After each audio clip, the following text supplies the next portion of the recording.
Good evening everyone, welcome back to our channel. Today we will discuss about chemical properties of ethers.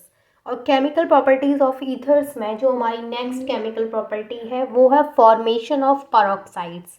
यानी आज हम देखेंगे कि with the help of ethers हम किस तरीके से peroxides का formation कर देते हैं. उससे पहले मैं आपको एक चीज़ क्लियर कर देती हूँ कि जो ईथर्स होते हैं वो एटमॉस्फेरिक ऑक्सीजन के साथ में रिएक्ट करते हैं in the presence of sunlight, तो वो बहुत ही हजार्डस पेरोक्साइड्स का फॉर्मेशन करते हैं जो कि बहुत ज़्यादा पॉइजनस होते हैं. ठीक है, तो ये चीज़ आपको पता होनी चाहिए कि ये जो पेरोक्साइड्स यहाँ पे बनाते हैं ईथर्स, और वो किसके साथ, एटमॉस्फेरिक.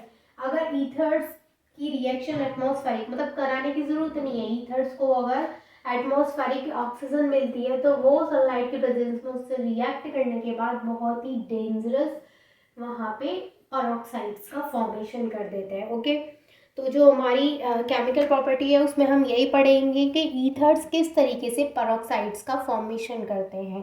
तो ये है हमारी फॉर्मेशन ऑफ पेरोक्साइड्स,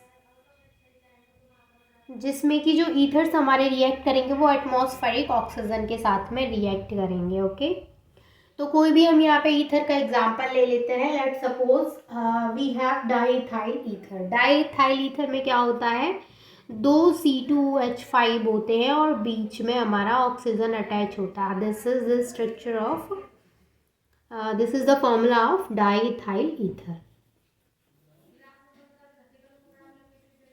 ओके, तो ये हो गया हमारे पास डाईइथाइल ईथर. अब ये जो डाईइथाइल ईथर है इसको हम एटमॉस्फेरिक ऑक्सीजन के साथ में रिएक्ट कराएंगे. तो यहाँ पे हम लेंगे O2. अब ये जो रिएक्शन होती है वो in the presence of sunlight होती है, सनलाइट की प्रेजेंस में, और ये लॉन्ग कांटेक्ट में आने से होती है, लॉन्ग टाइम कांटेक्ट में आने से.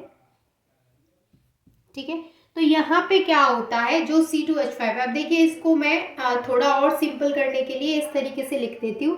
जो C2H5 है उसका मतलब क्या है कि दो कार्बन है और हाइड्रोजन 5 है, तो हम ऐसे लिख सकते हैं CH3 CH2. अभी भी तो दो कार्बन और 5 हाइड्रोजन है. और सेम हम यहाँ पे कर देंगे CH2 CH3. अभी भी यहाँ पे क्या है, दो कार्बन एंड 5 हाइड्रोजन है.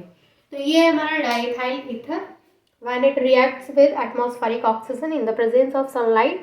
तो यहाँ पे क्या होता है कि जो ये किसी भी इथाइल, जैसे ये एक इथाइल ग्रुप है, एक इथाइल ग्रुप ये है, तो किसी भी इथाइल ग्रुप पे हमारा जो O2 है वो वहाँ पे जाके अटैच हो सकता है. ऐसा नहीं कि मैं इस पे कराऊंगी तो वो वहीं होगा, यहाँ भी अटैच हो सकता है. होता क्या है कि यहाँ पे जो CH2 है इससे दोनों ऑक्सीजन जा करके अटैच हो जाते हैं. तो हमारे पास जो स्ट्रक्चर है वो क्या आएगा, CH3 CH. अब देखिए CH2 है, CH2 है, अब इससे ऑक्सीजन अटैच होगा तो इसकी तो वैलेंसी जो है वो कंप्लीट है. अब इससे हम ऑक्सीजन को अटैच कराएंगे तो हमें यहाँ से हाइड्रोजन हटाना पड़ेगा. तो यहाँ पे क्या होगा, OOH.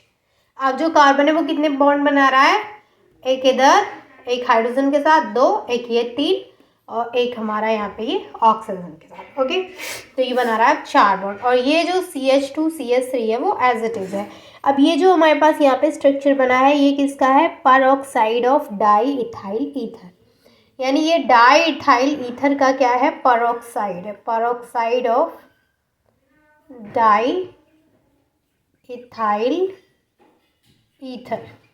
वो जो दोनों ऑक्सीजन है वो यहाँ अटैच हो जाते हैं और जो एक हाइड्रोजन है वो हमारा यहाँ पे इस तरीके से अटैच हो जाता है. तो ये जो फॉर्मेशन हुआ है यहाँ पे वो पेरोक्साइड का फॉर्मेशन हुआ है. तो I hope this is clear to all of you and thank you so much for watching this video.